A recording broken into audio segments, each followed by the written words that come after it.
L'odeur était la première messagère. Un douceâtre nauséabond, mêlé de parfums lourds et de chair corrompue, qui flottait dans les couloirs de marbre de la Villa Jovis, à Capri. Pendant 3 jours, elle s'était fait plus insistante, plus personnelle. Les serviteurs évoluaient en silence, se croisant dans une chorégraphie muette de peur, chacun priant pour ne pas être celui qui devrait franchir la porte et confirmer ce que tous savaient déjà. Dehors, par-delà les falaises vertigineuses, un autre son montait de la mer, porté par le vent. Ce n'était pas le ressac habituel, mais une rumeur venue du continent, d'abord indistincte, puis peu à peu articulée. C'était une clameur, un grondement de foule qui sculptait 2 mots dans l'air marin. Ad Tiberim. Ad Tiberim. Au Tibre. Au Tibre. À l'intérieur, derrière une porte de cèdre, l'homme qui avait tenu l'Empire romain dans une étreinte de fer pendant 23 années gisait, les yeux grands ouverts, vidés de toute vie. Les mouches se pressaient aux commissures de ses paupières immobiles. Tibère César, Auguste était mort, et un monde retenait son souffle, attendant de savoir si le cauchemar était vraiment fini.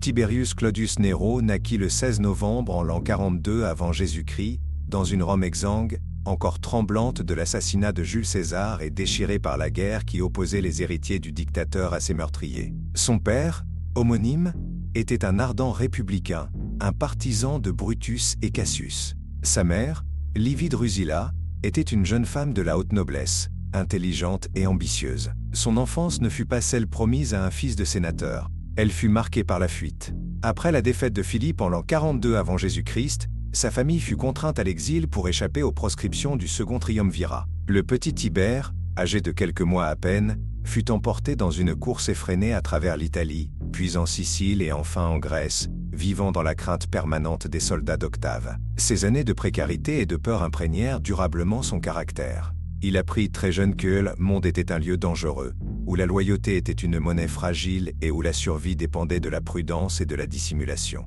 Le retour à Rome, après la clémence d'Octave, ne signifia pas la fin des épreuves. Sa vie bascula une nouvelle fois en l'an 39 avant Jésus-Christ, lorsque l'impérieux Octave, subjugué par la beauté et l'intelligence de Livie, exigea de son père qu'il divorce pour qu'il puisse l'épouser lui-même. Tibère, alors âgé de 4 ans, et son frère cadet Drusus, devinrent les beaux-fils de l'homme le plus puissant du monde romain. Élevé dans l'ombre de ce nouveau père, Tibère fut modelé pour servir le nouvel ordre augustéen. Il reçut une éducation impeccable, étudiant la rhétorique avec les plus grands maîtres, la philosophie stoïcienne et la stratégie militaire. Jeune homme, il était décrit comme sérieux, réservé, d'une intelligence remarquable mais ombrageuse. Il contrastait vivement avec le cercle brillant et cultivé qui entourait Auguste. Tacite le dépeint comme un adolescent mélancolique, écrasé par le poids des attentes et complexé par sa propre maladresse en public, là où d'autres excellaient dans l'art de la conversation et du loisir. Sa carrière militaire, elle, fut précoce et éclatante. Auguste l'envoya sur les fronts les plus sensibles, ceux où la gloire était difficile à acquérir et les défaites coûteuses. En Gaule, en Germanie, en Pannonie et en Rétie, Tibère se révéla un stratège de premier ordre. Il ne cherchait pas la gloire facile ou les charges spectaculaires. Méthodique, prudent, il préférait la logistique parfaite et les manœuvres enveloppantes aux assauts frontaux. Il partageait les privations de ses mènes, dormant sous la tente, mangeant la même nourriture, gagnant leur respect non par la démagogie mais par une compétence froide et une justice inflexible. Ces campagnes consolidèrent les frontières du Nord et ramenèrent un butin considérable. Le plus grand fait d'armes de cette période fut sans doute la récupération des enseignes légionnaires perdues par Crassus Acar en l'an 39 avant Jésus-Christ et détenues depuis par les Parthes. Par une combinaison de diplomatie musclée et de démonstration de force, Tibère obtint leur restitution en l'an 20 avant Jésus-Christ. Ce fut une victoire symbolique immense pour Auguste, habilement exploitée par sa propagande, et qui valut à Tibère les honneurs du triomphe. C'est dans ce contexte de devoir et de gloire militaire qu'un événement inattendu vint bouleverser sa vie intérieure. Contre toute attente, le soldat taciturne et austère tomba passionnément amoureux. Son mariage avec Vipsania Agrippina, fille du grand général et ami d'Auguste, Marcus Vipsanius Agrippa, fut probablement arrangé, mais il se révéla être une rare union heureuse dans les hautes sphères romaines. Vipsania, douce, sensée et discrète, comprenait sa nature ombrageuse. Elle ne cherchait pas les feux de la rampe et préférait la tranquillité domestique au faste de la cour impériale. Avec elle, Tibère put baisser la garde. Elle était son havre, son ancre dans une vie de devoir et de calcul. Leur bonheur fut couronné par la naissance d'un fils, Drusus Julius César, en l'an 14 avant Jésus-Christ. Pour Tibère, cet enfant était bien plus qu'un héritier. Il était la preuve tangible qu'il pouvait fonder quelque chose de vrai, de pur, loin de la pourpre et des intrigues. Le général redouté, le politicien austère, se transformait en père attentif et aimant dans l'intimité de sa demeure. Mais la dynastie avait ses propres exigences. Le plan d'Auguste, obsédé par sa succession, était en train de se déliter. Ses espoirs se portaient sur ses deux petits-fils, Caius et Lucius César, qu'il avait adoptés. Le décès soudain d'Agrippa en l'an 42 avant Jésus-Christ créa un vide et une opportunité. Julie, la fille unique d'Auguste, se retrouvait veuve. Pour la stabiliser et la lier plus étroitement à sa propre lignée, Auguste prit une décision qui allait sceller le destin de Tibère. Il ordonna à son beau-fils de divorcer de Vipsania et d'épouser Julie. La scène du divorce est restée célèbre. Tibère, fou de douleur, supplia Auguste. Il arguera de son dévouement, de ses services, de son bonheur légitime. Tout fut inutile. La raison d'État, telle que la concevait Auguste, primait. Le divorce fut exécuté avec une brutalité administrative froide. Un jour, Vipsania était son épouse. Le lendemain, elle était promise à Gaius Asinius Gallus, un sénateur ambitieux dont Tibère se méfiait. Quelques jours plus tard, alors qu'il se rendait au Sénat, Tibère croisa le cortège de son ex-femme dans la rue. Il la vit, pâle et triste, aux côtés de son nouveau mari. Le choc fut physique. Des témoins rapportèrent qu'il se pressa contre un mur, incapable de bouger, son visage ruisselant de larmes silencieuses mais incoercibles. Ce fut la dernière fois, assuraient les chroniqueurs, que l'on vit Tiberius Claudius Nero pleurer. Quelque chose en lui se brisa ce jour-là, quelque chose qui ne serait jamais réparé. Le mariage avec Julia, fille d'Auguste, fut célébré avec un faste impérial. Les rues de Rome furent pavoisées, des jeux somptueux furent organisés, le peuple se vit distribuer du blé et de l'argent. En surface, tout n'était que splendeur et célébration dynastique. Derrière les portes closes de la domus impériale, c'était l'enfer. Julia était l'antithèse absolue de Vipsania. Si Vipsania était la douceur et la discrétion, Julia était le feu et l'éclat. Brillante, spirituelle, cultivée, elle était la coqueluche des cercles littéraires et artistiques de Rome. Mais elle était aussi frivole, cynique, et avait hérité de la sensualité décomplexée de son père, sans en avoir la retenue politique. Elle avait été contrainte, elle aussi, à ce mariage. Son premier époux, Marcus Claudius Marcellus, était mort jeune. Le second, Agrippa, était un soldat rude et bien plus âgé qu'elle. Tibère, son troisième mari, était un soldat taciturne et renfermé. Elle le considérait comme un rustre, un provincial sans manières, indigne de son rang et de son esprit. L'affrontement fut immédiat. Julia méprisait ouvertement la réserve de Tibère, qu'elle prenait pour de la froideur et de la bêtise. Elle se moquait de Sua's tentatives maladroites d'intimité, de son manque de sophistication dans les arts de la conversation et de la séduction. Humilié, Tibère se renferma davantage. Son silence, son absence au festin qu'elle adorait organiser, furent interprétés par Julia comme un mépris réciproque. Sa réponse fut la vengeance. Elle se jeta dans une vie de débauche frénétique et ostentatoire. Elle prit une suite d'amants, choisis parfois pour leur notoriété, parfois pour leur vulgarité, comme un défi jeté à la face de son mari. Elle s'arrangea pour que les détails de ses aventures lui parviennent, par le biais de serviteurs complices ou de amis bien intentionnés. Elle étalait en public les cadeaux somptueux que lui offraient ses amants, commentant avec cruauté leur supériorité dans tous les domaines, y compris les plus intimes. « Regarde, Tiberius, ce collier m'a été offert par Sempronius Gracchus. Il dit que le vert jade souligne le feu de mes yeux. Bien plus que cette pâleur que tu affectionnes, pouvait-elle lancer en pleine Senat, sous les regards gênés des convives. » Tibère endoura. Il serrait les dents, absorbait l'humiliation, se réfugiait dans le stoïcisme et le travail administratif. Mais l'endurance n'était pas de l'acceptation. La rage et l'amertume le rongeaient de l'intérieur. Sa frustration trouva une première issue dans une sévérité accrue, presque sadique, sur le terrain militaire. Là où le général avait été juste mais ferme, il devint impitoyable. Les prisonniers de guerre germains qui auraient autrefois été vendus comme esclaves ou intégrés dans les auxiliaires furent soumis à des châtiments exemplaires, crucifixions de masse, supplices inventifs destinés à briser non seulement les corps, mais aussi l'orgueil de leur tribu. La terreur devint un instrument de politique. À Rome, sa situation était intenable. Il était le cocu magnifique de l'Empire, objet de railleries plus ou moins discrètes. Chaque apparition en public avec Julia était une torture. En l'an 6 avant Jésus-Christ, À l'apogée de sa carrière militaire et alors qu'il détenait le tribunat de la plèbe, il choqua le monde romain en demandant à Auguste de se retirer de la vie publique. Il prétexta la lassitude, le besoin de repos. Beaucoup y virent une protestation muette contre son mariage et une humiliation personnelle qu'il ne supportait plus. Il partit pour Rhodes, vivant en simple citoyen, sans apparat. Cet exil volontaire dura près de 8 ans. C'était une retraite studieuse, mais aussi une immense frustration pour un homme de son ambition et de son talent.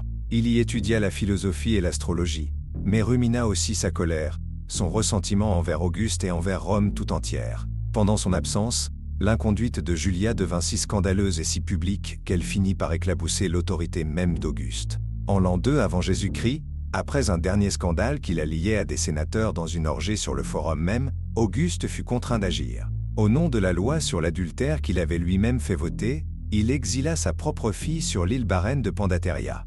Ses amants furent exécutés ou bannis. Tibère était vengé, mais la blessure était trop profonde. Il fut rappelé à Rome en l'an 2 après Jésus-Christ, mais l'homme qui revint n'était plus le même. Les années de solitude, d'humiliation et de rage contenue avaient creusé en lui une froideur cynique. La mort successive des héritiers désignés d'Auguste, Lucius et Caius César, le propulsa malgré lui au premier plan de la succession. En l'an 4 après Jésus-Christ, Auguste, n'ayant plus d'autre choix, l'adopta officiellement. Le pouvoir suprême, qu'il avait un temps fui, se présentait à lui. Mais c'était un pouvoir empoisonné, hérité par défaut, teinté du souvenir de toutes les humiliations subies et du mépris qu'il sentait autour de lui. Lorsqu'Auguste mourut en l'an 14 après Jésus-Christ, Tibère monta sur le trône avec une réticence de façade qui sonnait faux. Il jouait au magistrat républicain réticent, refusant les titres pompeux, se présentant comme un simple serviteur du Sénat. Mais les pairs conscrits, habitués à la clarté autoritaire d'Auguste, ne comprirent pas ce jeu. Ils virent dans ses hésitations de l'hypocrisie, dans ses refus une manœuvre pour tester leur loyauté. Dès le début, la méfiance s'installa, creusant un fossé qui ne ferait que s'élargir. Si le début du règne de Tibère fut marqué par une administration prudente et compétente, un espoir permit de faire oublier les tensions. Son fils, Drusus Julius César. Né de son mariage forcé avec Julia, Drusus était pourtant tout ce que son père n'était pas. Jeune, beau, charismatique, d'un naturel ouvert et enjoué, il était adoré des soldats et du peuple de Rome. C'était un excellent militaire, courageux et impulsif, qui remportait des victoires là où son père avait gagné des campagnes par la stratégie. Pour Tibère, Drusus était bien plus qu'un héritier. Il était sa revanche, la preuve qu'il pouvait, malgré tout, produire quelque chose de brillant et d'aimé. Il était son dernier lien tangible avec une normalité affective, l'unique personne pour qui il éprouvait encore un amour pur et non frelaté. Il voyait en lui l'avenir de la dynastie, celui qui pourrait un jour réconcilier la famille impériale avec le peuple et le Sénat. Drusus menait les légions avec brio. En l'an 14 après Jésus-Christ, il écrasa sans pitié une mutinerie des légions de Pannonie, faisant preuve d'une fermeté qui impressionna son père. Plus tard, en Germanie, il remporta plusieurs victoires contre les tribus rebelles, rapportant des butins et de la gloire. Chaque succès de Drusus était une fierté pour Tibère, mais aussi, secrètement, un rappel de sa propre impopularité. La cour impériale était un nid de vipères, et l'ombre la plus longue était celle de Lucius Aelius Sejanus, le préfet du prétoire. Homme de confiance de Tibère, Sejanus était un organisateur de génie, un homme froid et ambitieux qui avait insinué son influence partout. Il comprit très tôt que Drusus était un obstacle à ses propres ambitions. Le jeune prince le méprisait ouvertement et n'avait pas caché son intention de l'écarter une fois au pouvoir. En l'an 23 après Jésus-Christ, alors que Drusus était dans la force de l'âge, âgé de 36 ans, il tomba brutalement malade après un banquet. Les symptômes furent foudroyants et horribles, vomissements inquercibles, douleurs abdominales atroces, fièvre ardente, convulsions. Les médecins impuissants assistèrent, horrifiés, à son agonie. Il mourut en quelques jours, son corps déchiré par des souffrances inhumaines. La thèse de l'empoisonnement s'imposa immédiatement. Tous les regards, et surtout ceux de Tibère, se tournèrent vers Sejanus. Les rumeurs accusaient également l'épouse de Drusus, Livia, la sœur de Germanicus, qui aurait été la maîtresse de Sejanus et aurait accepté d'empoisonner son mari pour épouser le préfet et placer leurs futurs enfants sur le trône. Pour Tibère, ce fut le cataclysme absolu. La perte de Vipsania avait brisé son cœur. La mort de Drusus pulvérisa son âme. Le chagrin fut si violent qu'il se mua instantanément en une rage froide, méthodique, d'une intensité meurtrière sans précédent. Le père éploré disparut, laissant place à un justicier implacable et monstrueux. L'enquête qu'il ordonna ne ressembla à rien de ce que Rome avait connu. Ce ne fut pas une recherche de preuves pour établir la vérité, mais une chasse aux sorcières destinée à assouvir une vengeance totale. Tibère prit personnellement en main les interrogatoires. Il fit arrêter le sommelier qui avait servi le dernier repas, le médecin personnel de Drusus, des affranchis, des courtisans, des sénateurs qui avaient eu la moindre altercation avec son fils. Les interrogatoires, menés dans le secret du Palatin, devinrent des séances de torture psychologique et physique d'une cruauté raffinée. Tibère ne voulait pas seulement des aveux. Il voulait des noms, des complots, des réseaux de trahison. Il posait des questions étranges, sur les rêves des accusés, leurs croyances sur l'au-delà, leurs peurs les plus intimes. La terreur qu'il inspirait faisait sortir des accusations de toutes parts, vraies ou inventées sous la pression. Les exécutions qui suivirent furent personnalisées avec une cruauté calculée.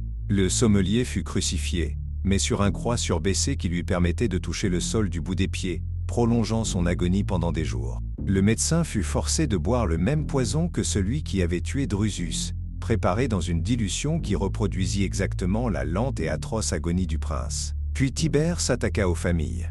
La notion de culpabilité individuelle fut balayée au profit du concept de corruption du sang corruptio sanguinis, une vieille idée selon laquelle la trahison d'un individu souillait toute sa lignée. Les enfants du médecin furent condamnés. Les deux plus jeunes, en dessous de l'âge légal pour l'exécution, furent officiellement déclarés majeurs par un décret spécial pour pouvoir être étranglés le jour même. Séjanus, lui, resta provisoirement intouchable. Tibère, dans sa folie calculatrice, décida de le laisser croire en sa sécurité, de le laisser s'enfoncer dans son arrogance et sua manigance, pour mieux l'abattre plus tard, de manière plus spectaculaire et humiliante. La chute de Séjanus, quelques années plus tard, serait l'apogée de cette vengeance différée. La mort de Drusus marqua le point de non-retour. Le règne de Tibère bascula irrémédiablement dans la paranoïa la plus noire et la terreur systématique. L'empire tout entier devait expier la douleur de son maître. Le cœur de Rome avait cessé de battre, remplacé par le glas funèbre qui sonnait pour des milliers de victimes innocentes. Écœuré par Rome, hanté par le fantôme de son fils et obsédé par la peur des conspirations, Tibère prit une décision radicale en l'an 26 après Jésus-Christ. Il quitta définitivement la ville éternelle. Il ne choisit pas une retraite paisible dans une de ses villas de Campanie, mais se retira sur l'île escarpée de Capri. Ce ne fut pas un exil, mais la construction méthodique d'un repère impénétrable, un laboratoire isolé du pouvoir absolu et de la dépravation.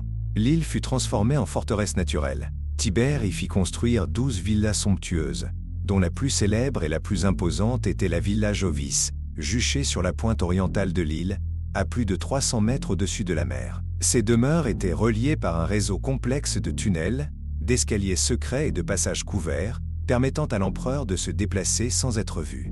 Chaque villa avait une fonction spécifique, souvent sinistre. Tibère convoqua les meilleurs architectes et ingénieurs de l'Empire. Il leur soumit des plans détaillés et exigea des aménagements très particuliers qui glacent le sang. Des pièces insonorisées aux murs épais, doublées de liège et de feutre, pour que les cris ne puissent s'échapper, des systèmes de piscines, des bassins de différentes profondeurs, chauffés par des hypocaustes sophistiqués, surmontés de plates formes d'observation, appelées cellariars, qui n'étaient pas destinés à la natation, des crochets scellés dans les plafonds de certaines salles, des anneaux et des entraves encastrés dans les murs ou les tables de marbre, des salles de torture et de médecine équipées d'instruments chirurgicaux, de braseros, de cordes et de chevalets. L'architecte en chef, un grec nommé Diodore, osa un jour demander l'utilité de tels aménagements. Tibère le fixa de son regard glacé et répondit simplement « Je requiers une intimité absolue, Diodore. Une intimité sans témoin. » L'architecte n'insista pas. Les ouvriers qui travaillèrent sur ces chantiers furent envoyés dans des provinces lointaines une fois leur tâche achevée,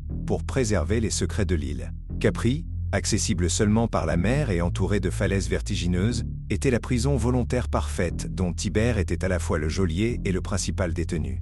De là, il continuait à gouverner l'Empire, mais à distance, par l'intermédiaire d'un flux constant de messagers et surtout de son nouveau préfet du prétoire, Naevius Sutorius Macro, qu'il avait installé à Rome pour remplacer et finalement abattre Séjanus en l'an 31 après Jésus-Christ. Cet isolement physique exacerbait son isolement mental. Il s'entoura d'une cour de personnages interlopes, choisis pour leur intelligence perverse ou leur talent spécifique en matière de cruauté et de débauche. On y trouvait Thrasyllus de Mandès, son astrologue personnel, qu'il consultait obsessionnellement avant toute décision. Chariclès, un médecin grec aux pratiques douteuses, qui proposait des traitements expérimentaux et des poisons rares. Cocceius Nerva, un érudit du droit, génie tordu chargé de trouver les failles juridiques permettant les exécutions les plus arbitraires. Cellarius, un ancien tenancier de bordel de Soubouré, expert en divertissement sadomasochiste et recruteur de talent. C'est dans ce contexte que naquirent les légendes les plus noires, rapportées par Suétone et Tacite.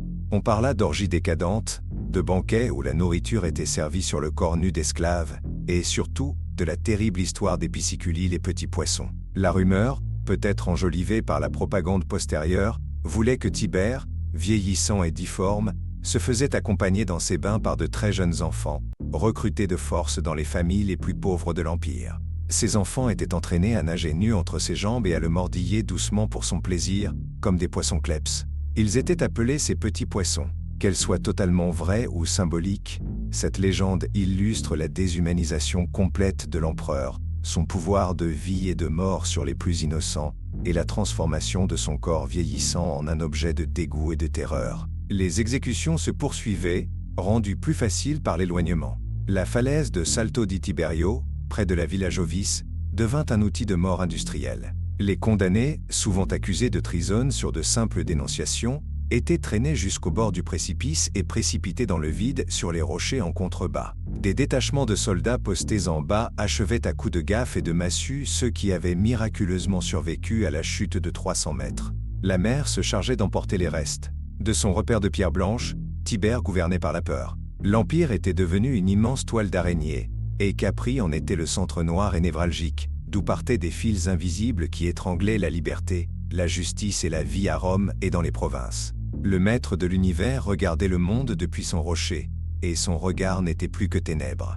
L'absence physique de Tibère à Rome n'entraîna pas un relâchement de l'oppression. Au contraire, elle permit l'éclosion et la systématisation d'un des aspects les plus pervers et les plus durables de son règne, le système des délateurs de la Tor. Ce système s'appuyait sur les lois de lèse-majesté lex maiestati, qui criminalisaient toute parole, action ou même intention jugée insultante envers la dignité de l'empereur ou de sa famille. Sous Tibère, l'interprétation de ces lois devait si large et si élastique qu'un simple regard, un soupir, un rêve ou le fait de posséder une statue de l'empereur sans être de rang suffisant pouvait devenir des crimes capitaux. Le mécanisme était diaboliquement simple et efficace. Tout citoyen pouvait porter une accusation de trisone. Si l'accusation était retenue et aboutissait à une condamnation, le dénonciateur recevait une part substantielle des biens du condamné, généralement un quart de sa fortune. Le fisc impérial en prélevait un autre quart, et le reste, la moitié, était théoriquement destiné au trésor public, rendant ainsi chaque citoyen complice indirect du système.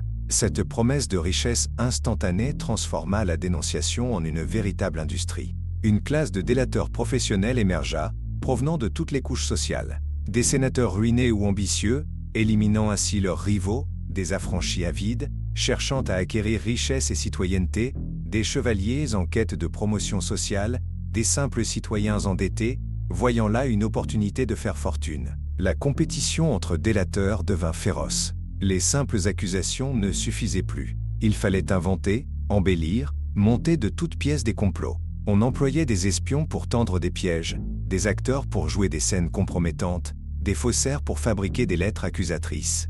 Les techniques se sophistiquèrent, l'un se spécialisa dans l'interprétation trisonnière des rêves, un autre prétendait détecter la sédition rien qu'à la pulsation du pouls d'un suspect lors d'une lecture publique. Les procès n'étaient plus que des parodies macabres. Les accusateurs, souvent d'éloquents orateurs sénatoriaux comme Domitius Afer, étaient payés à prix d'or pour peindre l'accusé en monstre assoiffé de pouvoir. La défense était un exercice périlleux.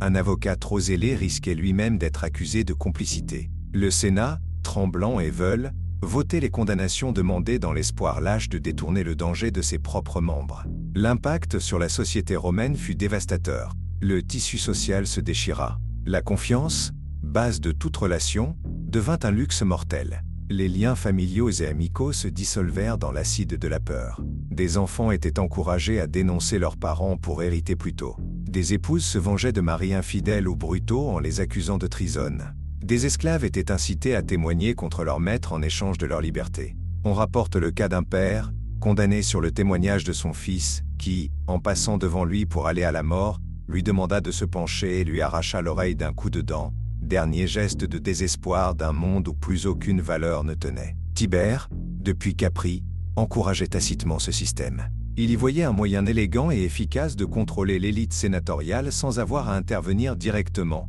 tout en remplissant les caisses de l'État grâce aux immenses fortunes confisquées. C'était une machine à broyer les âmes et à confisquer les biens, une terreur bureaucratisée et rentable. L'atmosphère à Rome était irrespirable. Plus personne n'osait parler librement, même en privé. Les réunions amicales conviviales disparurent, remplacées par des dîners silencieux où les convives surveillaient chaque mot. Les Romains vivaient dans la peur constante du voisin, de l'ami, du serviteur. La ville était devenue une prison à ciel ouvert, où chaque citoyen était à la fois geôlier et prisonnier potentiel. Un silence de plomb, seulement troublé par le murmure des dénonciations, régnait sur le forum. L'âme de Rome était en train de pourrir.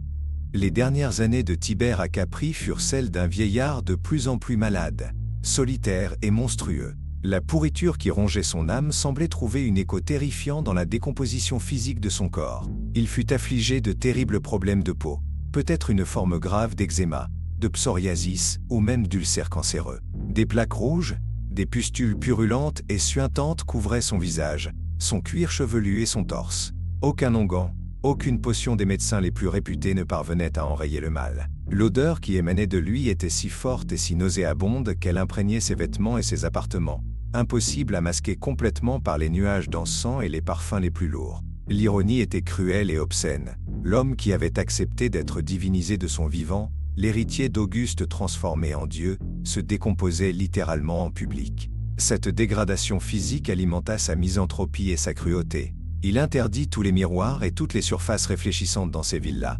incapable de supporter la vue de son propre visage ravagé. Un jeune serviteur qui avait eu un mouvement de recul et un haut le cœur en le voyant de trop près fut immédiatement saisi et jeté du haut de la falaise. Sa souffrance physique constante le rendait encore plus imprévisible et sadique. Incapable de dormir à cause de la douleur et des démangeaisons, il passait des nuits blanches à ordonner des séances de torture ou à assister à des exécutions, comme si la souffrance des autres pouvait soulager la sienne. Sa paranoïa atteignit des sommets métaphysiques.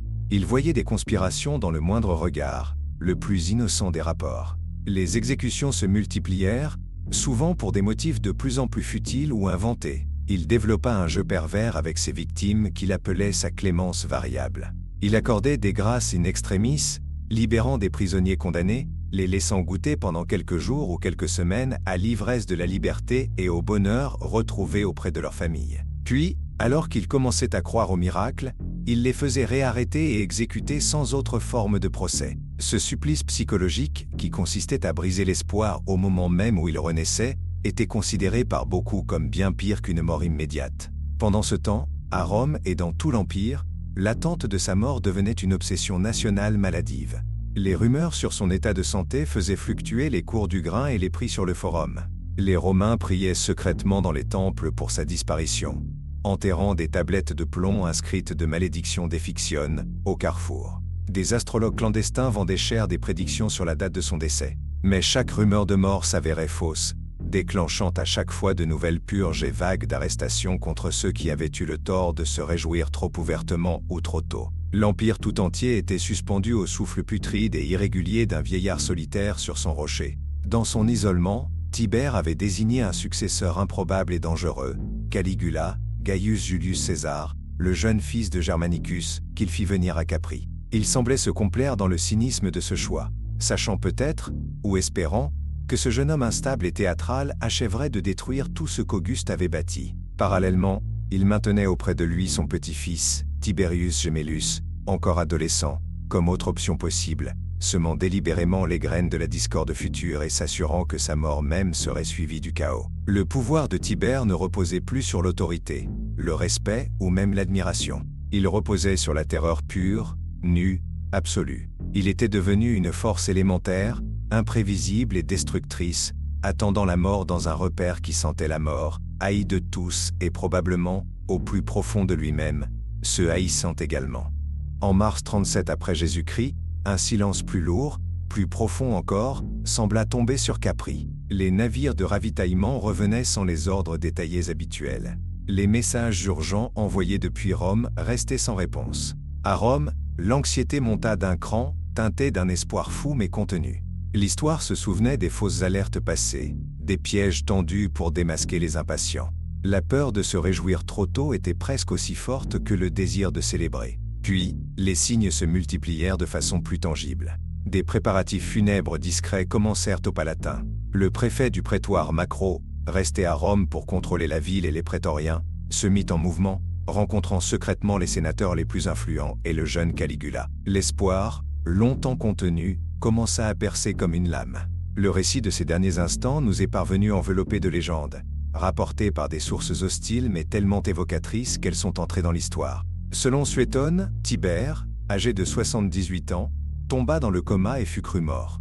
Alors que la cour commençait déjà à se disperser et que l'on préparait sa dépouille pour les funérailles impériales, il se réveilla brusquement, demandant de la nourriture d'une voix forte. La panique s'empara de l'assistance. Macro, présent sur place et déjà totalement engagé dans la succession de Caligula, aurait alors saisi un amas de lourdes couvertures et les aurait pressées sur le visage du vieil empereur jusqu'à ce que mort s'ensuive, achevant ainsi le travail. D'autres versions évoquent un empoisonnement lent ou simplement une mort naturelle. La vérité exacte demeure ensevelie avec lui. Le 16 mars 1937 après Jésus-Christ, la mort de Tiberius César Augustus fut officiellement annoncée. La nouvelle se propagea comme une traînée de poudre à travers l'Empire, portée par des messagers qui, pour la première fois, ne craignaient pas de crier la nouvelle. À Rome, ce fut une explosion de soulagement pur, sauvage, libérateur. Le peuple se rua dans les rues, envahit le forum, brisa les statues de l'empereur détesté. La foule, hystérique de joie, scandait le slogan qui résumait des décennies de haine accumulée,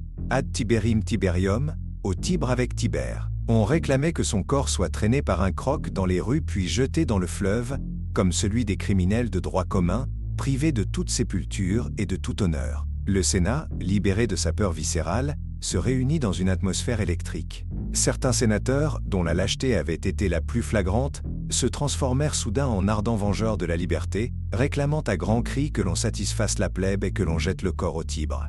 D'autres, plus modérés ou soucieux de ne pas créer un précédent dangereux pour l'institution impériale, préconisaient une crémation discrète et sans faste. Le pragmatisme l'emporta finalement. On craignait un déchaînement de violence incontrôlable, et on ne voulait pas offenser la mémoire d'Auguste en profanant son mausolée familial. Tibère fut incinéré sans cérémonie publique, et sus cendres furent discrètement déposées dans le mausolée d'Auguste, aux côtés des restes de ceux qu'il avait haïs, fait assassiner ou, comme Germanicus, peut-être envié. Son testament, qui partageait le pouvoir entre Caligula et son petit-fils Tiberius Gemellus, fut immédiatement invalidé par le Sénat sous la pression de Macro et au profit du seul Caligula. La foule acclama le nouveau princeps, un jeune homme de 24 ans, fils du très populaire Germanicus. Dans l'ivresse de la libération, dansant autour de feux de joie où brûlaient les effigies de Tibère, personne ne semblait voir l'ironie tragique et sinistre de la situation.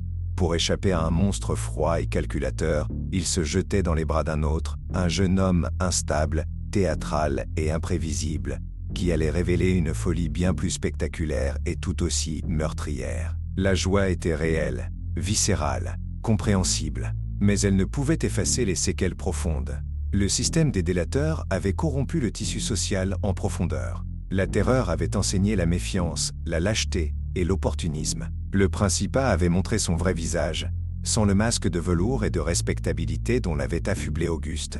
Un pouvoir absolu, sans contrôle, qui pouvait basculer à tout moment dans la folie meurtrière la plus arbitraire. La blessure était inguérissable.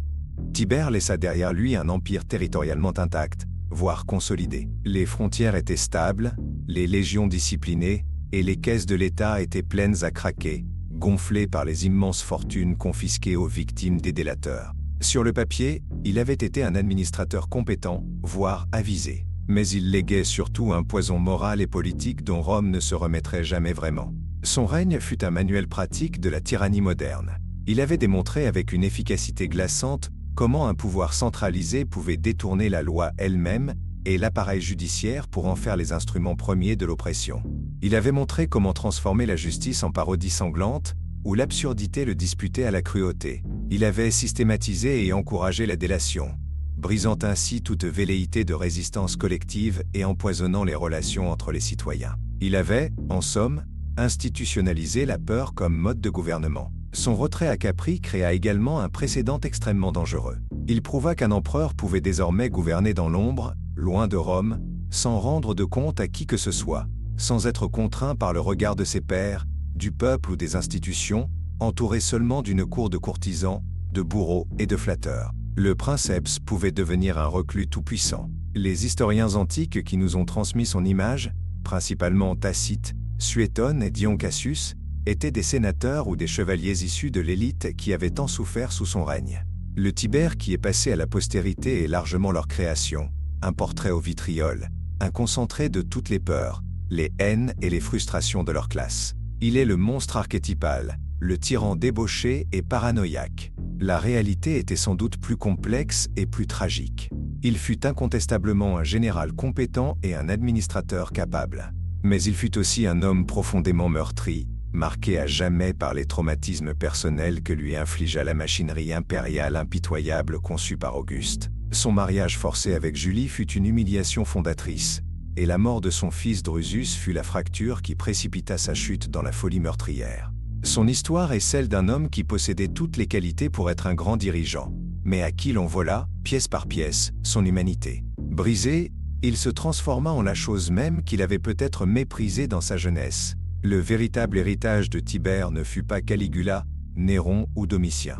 Ce fut la révélation cruelle que les principats augustéens contenaient en germe la possibilité du despotisme le plus absolu. Il avait ouvert la boîte de Pandore de la terreur d'État. Les empereurs qui suivirent, qu'ils fussent fous, cruels ou compétents, surant toujours, consciemment ou non, qu'une option était disponible, régner par la pointe de la lance et la lame du délateur, plutôt que par le consensus et le respect de la loi. L'ombre longue de Capri s'étendit sur tout le siècle suivant, puis sur toute l'histoire de l'Empire. Elle plana sur les règnes des Julio-Claudiens, puis sur ceux des Flaviens et des Antonins. Elle rappelait à Rome une vérité amère. Le prix de la paix impériale et de la fin des guerres civiles pouvait être l'âme même de la civilisation romaine, son respect pour la loi et la liberté. Tibère n'avait pas créé le despotisme, mais il lui avait donné ses lettres de noblesse et son mode d'emploi. Cette leçon, Rome ne l'oublierait jamais.